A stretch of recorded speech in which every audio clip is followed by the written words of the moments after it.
Hi, it's Brenda Geiger, the host of the Wellness Whisperer podcast. We are standing in front of my home, which was built in 1934.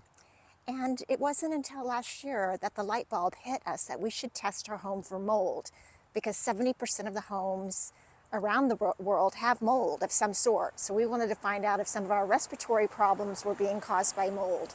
So let's go inside and I'll show you how we did the tests, what we found, how we remediated the mold, and the cost. I've been in healthcare and functional medicine marketing for most of my career, so the thought of having mold in my home was pretty frightening, and we wanted to find out. So if you do some research and you're wanting to track where mold might be in your home, you follow the moisture. Two of the most moisture-rich locations in your house are your kitchen and your bathroom. So we're standing in my kitchen, and we knew that we had a leak underneath our kitchen faucet. So one of the first things that we did was to look underneath the faucet, underneath the sink, and we had mold along that back wall, and it was black, which is also known as Stachybotrys mold. So we had the leak fixed, and now we keep a vinyl mat underneath our sink and check often to make sure there's no moisture underneath. The other thing that's highly suggested in an environment with lots of moisture is to have ventilation. Currently, we have a very old-fashioned microwave that will be being replaced, and we will be replacing it with ventilation to the outdoors. So that was our remedy for the kitchen. If you're looking for mold in your kitchen, again, I would recommend that you check for leaks in your sink, make sure you have ventilation, and pull out your dishwasher and look behind it as well and make sure. So bear with me because we're now down in my dirty basement, and I went to Home Depot and bought a Petri dish mold test. You can get them at any hardware store, big box store. They're $10 a piece, and follow the directions on those Petri dishes. I put mine, this is a new furnace at this point, but it had a vent here. You can tape it to the exterior of the vent, run your furnace or air conditioning for 10 minutes to collect the material that I did. When I sent my Petri dish off to the lab, which was an additional $40, it came back with, I think, 3 different types of molds. So at that point, I followed the water, the moisture in the basement, and hired an inspector. And one of the first places that he took me was over here to our downstairs faucet, and there was a drip that was creating a puddle, which was also creating black mold to grow. So that was remediated.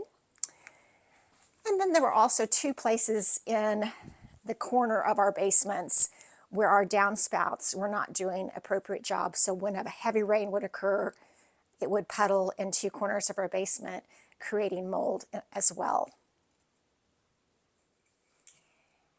And here I am in our tiny little 5 by 8 foot master bathroom in our 1934 built home.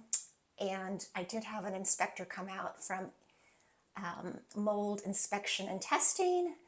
He did a spore capture and a swab in the bathroom and found 7 different types of molds, which I will show you the report in a second. But 2 things to remember in a bathroom is follow the water, make sure you don't have leaks. If you have a shower curtain, replace it or bleach it often, because that's where a lot of moisture collects and mold grows. And we had a leak beneath our stool 3 years ago. I'm going to show you a picture of, we had the bathroom remodeled and a new stool put in, what it looked like underneath that stool, which basically was rotten through the wood, all the way into the beams into the basement. So follow the water, make sure your pipes are working well, there's no leaks, make sure we don't no longer use a shower curtain, we have a glass door that easily wipes down. And we installed, I'm not going to flash it, we did not have any ventilation in the bathroom. We now have a very nice piping to the outside ventilation system in our bathroom that we run all the time if we're bathing or showering.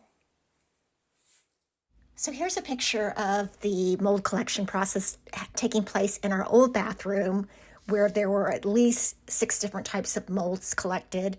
This is a picture of the remodel showing where the stool was leaking into the beams into the basement.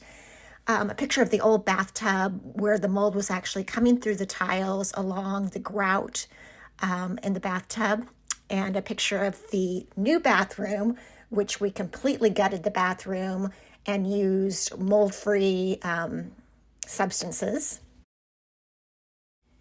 Here are the results from the mold armor lab showing there were 7 different types of mold growing in our HVAC system and ductwork starting in our basement. And then the next report is from the professionals at Mold Inspection and Testing, which were very expensive, of $625 for them to do the spore trap, and the swab showing there were 5 different types of molds in our bathroom.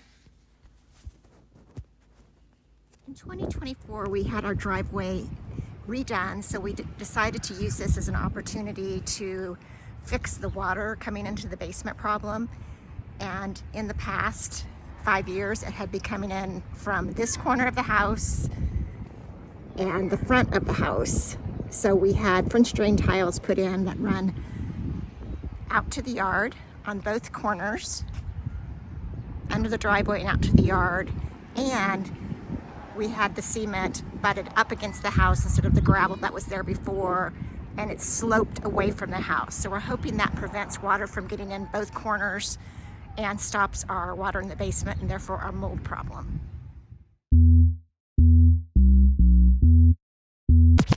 Whoa.